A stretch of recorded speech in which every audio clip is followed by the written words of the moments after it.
नमस्कार दोस्तों। India total number of corona cases के मामले में तीसरे नंबर पर आ गया है, यानी कि यूएसए ब्राज़ील के बाद इंडिया तीसरे नंबर पर आता है। अब इसमें कोई दो राय नहीं है कि हमें वैक्सीन की कितनी ज़्यादा ज़रूरत है।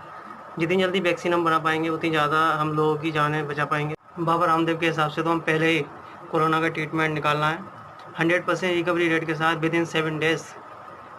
इसके बाद काफ़ी कंट्रोवर्सी हुई। इसके अगेंस्ट FIR दर्ज भी की गई। कई राज्य सरकारों ने इस पर बैन भी लगा दिए।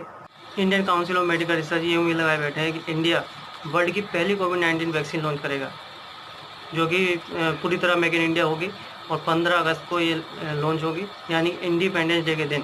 क्या ये रियलिस्टिकली पॉसिबल है? दुनिया भर में क्या स्टेटस चल रहा है, आइए जानते हैं इस वीडियो में।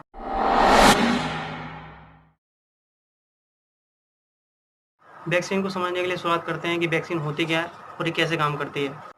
वैक्सीन को आप मॉक एग्ज़ाम की तरह समझ लो, यानी जब भी आप बोर्ड एग्ज़ाम लिखने जाते हैं तो उससे पहले प्री बोर्ड एग्ज़ाम होते हैं, यानी कि वैक्सीन भी एक तरह से प्री बोर्ड एग्ज़ाम है। एक्चुअली में होता क्या है, जब कोई वायरस हमारी बॉडी पर इन्फेक्ट या अटैक करता है, लेकिन मैं यहाँ पे वायरस शब्द का उपयोग नहीं करूँगा, मैं यहाँ पे पैथोजन वर्ड का यूज़ करूँगा, क्योंकि पैथोजन वर्ड में ही बैक्टीरिया, प्रोटोजोआ और वायरस ये सब आते हैं जो कि हमारे शरीर में, हमारी बॉडी में डिसीज़ पैदा करते हैं। पैथोजन जब हमारी बॉडी पर इन्फेक्ट या अटैक करते हैं तो इम्यून सिस्टम हमारी बॉडी को रिस्पॉन्स करता है। इम्यून सिस्टम के 3 काम होते हैं बेसिकली। नंबर 1 होता है डिटेक्ट पैथोजन, यानी कि पैथोजन को डिटेक्ट करना, और सेकंड होता है रिमूव पैथोजन। रिमूव पैथोजन का कार्य WBC करते हैं, यानी वाइट ब्लड सेल्स करती हैं। वाइट ब्लड सेल्स एक तरह से हमारी पर्सनल बॉडी आर्मी है, जो कि इन पैथोजन से फाइट करती हैं। जब ये पैथोजन से फाइट करती हैं तो हमारे बॉडी में कई तरह की डिसीज़ पैदा होती हैं, यानी कि नंबर 1 कई तरह की डिसीज़ पैदा होती हैं, जैसे खांसी, जुकाम, फीवर। थर्ड पॉइंट है इम्यून सिस्टम को मेमोराइज़ करना, ताकि ये हमें मेमोराइज़ करा सके, ताकि ये पैथोजन हमारी बॉडी पर पहले भी अटैक कर चुका है और हमारी बॉडी को किस तरह से रिएक्ट करना है। अब सवाल ये उठता है कि वैक्सीन वर्क कैसे करती है। हर वैक्सीन के प्रो एंड कॉन्स होते हैं और इसी वैक्सीन में पैथोजन्स पाए जाते हैं, और ये पैथोजन्स कैसे पाए जाते हैं आगे समझते हैं। फर्स्ट पॉइंट आता है आपका लाइव एटीनेटिव वैक्सीन, यानी कि इस वैक्सीन में पैथोजन्स को वीक कर दिया जाता है और इस लाइव एटीनेटिव वैक्सीन के द्वारा चिकन पॉक्स और स्मॉल पॉक्स का ट्रीटमेंट किया जाता है। सेकंड नंबर पर आती है इनएक्टिवेटेड वैक्सीन। इस वैक्सीन में पैथोजन्स को हम डेड कर देते हैं, यानी पूरी तरह ख़त्म कर देते हैं। इस वैक्सीन से फ्लू, रेबीज, पोलियो का ट्रीटमेंट किया जाता है। और थर्ड पॉइंट आता है सब यूनिट वैक्सीन।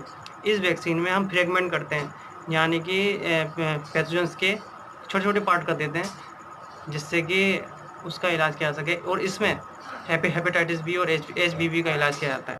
और दोस्तों, वैक्सीन ने सबसे ज़्यादा लोगों की जान बचाई है। यदि हम 300 साल पहले जाएँ, 1700 ईस्वी में, जब वैक्सीन प्रिपेयर नहीं हुई थी, तो उस समय चाइल्ड मोर्टेलिटी रेट 50% से भी ऊपर था, यानी कि 5 साल से कम उम्र के बच्चों की मौत 50% से भी ज़्यादा थी।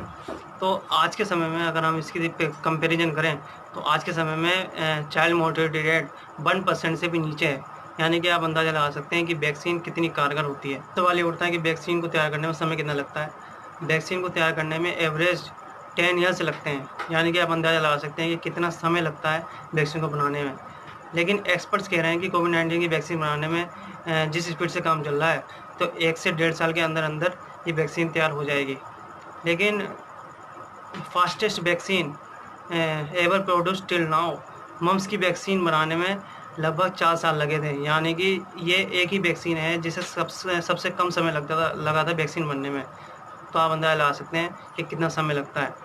और HIV की वैक्सीन तो अब तक बनी ही नहीं है। एक प्रेडिक्शन है कि HIV की वैक्सीन 2030 तक बन सकती है, लेकिन अगर वो वैक्सीन तैयार होती है तो लगभग 50 साल लगेंगे उस वैक्सीन को बनने में।